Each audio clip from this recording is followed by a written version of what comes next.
ഈ 7 ദിവസങ്ങൾ പഞ്ചാക്ഷര മന്ത്രത്തിനൊപ്പം തന്നെ ഹരിനാമാമൃതം ഉണരുകയായി. ഭാഗവത കഥ കൊണ്ട് മുഖരിതമാകുന്ന ഭക്തിസാന്ദ്രമായ ഭാഗവത കൃഷ്ണരാജ് അവരുടെ വേദിയിലേക്ക് ക്ഷണിക്കുന്നു. ഭാഗവത സപ്താഹ യജ്ഞത്തിൻ്റെ മുഖ്യ യജ്ഞാചാര്യ ശ്രീമതി ഭക്തപ്രിയ രമാദേവി തൃപ്പൂണിത്തുറ അവരുടെ വേദിയിലേക്ക് ക്ഷണിക്കുന്നു. ക്ഷേത്രഭരണസമിതിയുടെ secretary Shri P G. Rajasekharan, vice president Sudeep M. Nair, joint secretary Srikanth S, treasurer Shri K S. Vijayan, ക്ഷേത്രം മേൽശാന്തി ദിലീപ് വാസുദേവൻ നമ്പൂതിരി, ക്ഷേത്രം മാനേജർ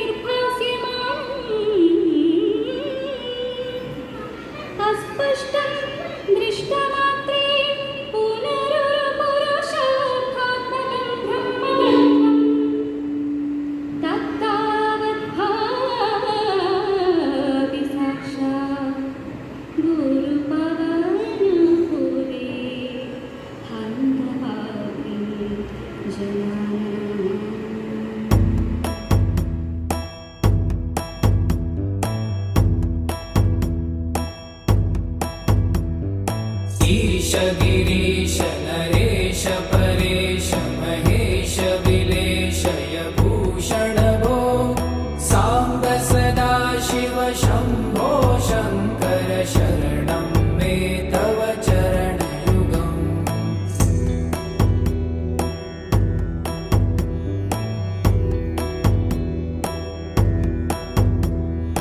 उमया दिव्य सुमङ्गल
भार्गवन भर्ग भयापह भूतपते भूतिभूषितांग विभो साम्ब सदाशिव शम्भो शङ्कर शरणं मे तव चरणयुगम्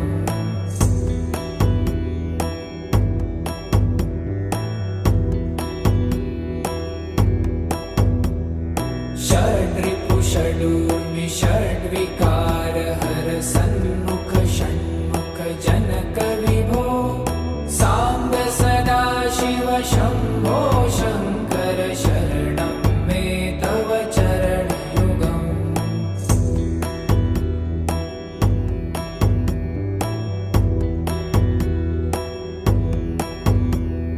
सत्यं ज्ञानमनन्तं ब्रह्मे ते लक्षणलक्षितभो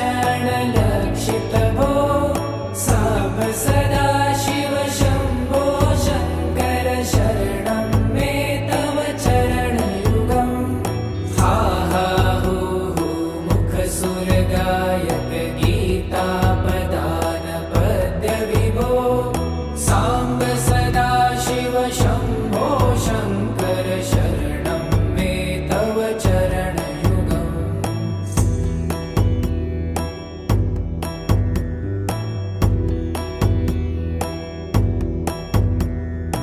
ईश गिरीश नरेश परेश महेश विलेशय भूषण भो साम्ब सदाशिव शम्भो शङ्कर शरणं मे तव चरणयुगम्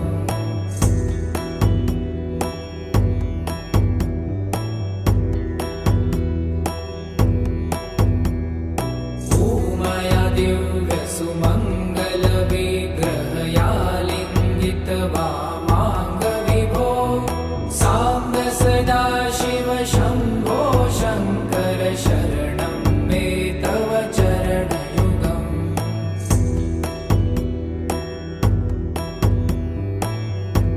वागर्थ प्रतिपद्यते जगदपितरो वन्दे पार्वती परमेश्वरो सदाशिवसमारम्भ शङ्कराचार्यमध्यमा अस्मदाचार्यवृन्द वन्दे गुरुपरम्परा शुक्लाम्बरधरं विष्णुं शशिवर्णं चतुर्भुजं प्रसन्नवदनं ध्यायेत् सर्वविघ्नोपशान्तये श्रीहरे दूरीकुरु मामज्ञमनाथं दूरीकुरु मे दुरितं भो साम्ब सदाशिव शम्भो शङ्कर शरणं मे तव चरणयुगम् ഭാരതം എന്ന് പറയുമ്പോൾ വളരെ ഒരു പുണ്യഭൂമിയായിട്ടാണ് നമുക്കൊക്കെ അറിയാവുന്നതെന്നാണ്. त्रिशिवरमानस हंस चराचर जनन स्थिति लय कारण भो साम्ब सदाशिव शम्भो शङ्कर शरणं मे तव चरणयुगम् अन्तःकरण विशुद्धिं भक्तिं